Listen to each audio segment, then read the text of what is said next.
Hello, good morning. A report into Stuart Hall's activities while working at the BBC is due to be released later. The disgraced broadcaster from Cheshire was jailed in 2013 for sexually abusing young girls.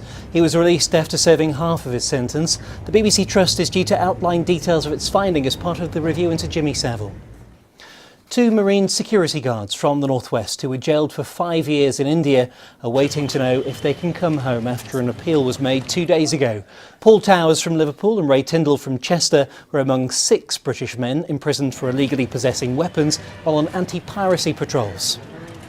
Police forces in the northwest have been rated as good following an inspection by the police watchdog. Merseyside, Greater Manchester, Lancashire and Cheshire have all been graded good or outstanding across 3 areas. Cumbria Police has been told to improve in effectiveness. It's been criticised over the Poppy Worthington investigation.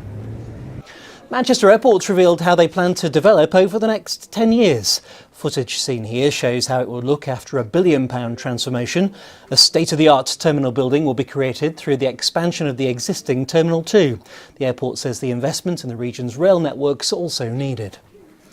The number of North West MPs in Westminster is set to be reduced following a review by the Boundary Commission.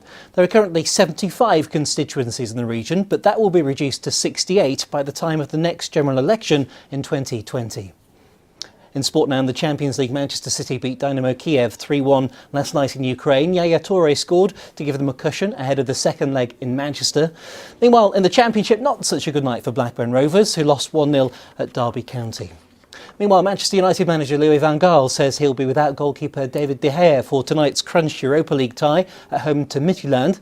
The Spanish international was injured ahead of the first leg tie, which United lost 2-1 last week. Antonio Valencia is also out. And they are ahead, so the circumstances are for Midtjylland better. We have to disorganize their organization, so we have to be very creative. Cold this morning. Time now for the weather. Details from Charlie Slater.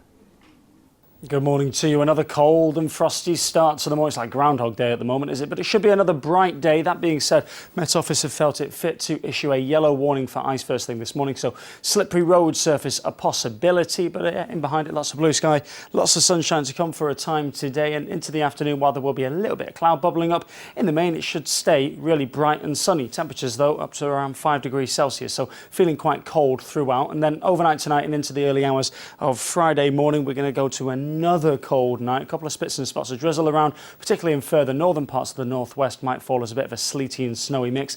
Temperatures down to around freezing, perhaps a little bit below out in the countryside. And then Friday is going to be another dry and fairly bright and sunny day. That being said though, in the afternoon it will be kind of dull and overcast for a time, and that overcast theme continues into the weekend. Well, I've no major problems to tell you about on the roads this morning. Stay up to date on your BBC local radio station. I'm back again just before 7. Goodbye.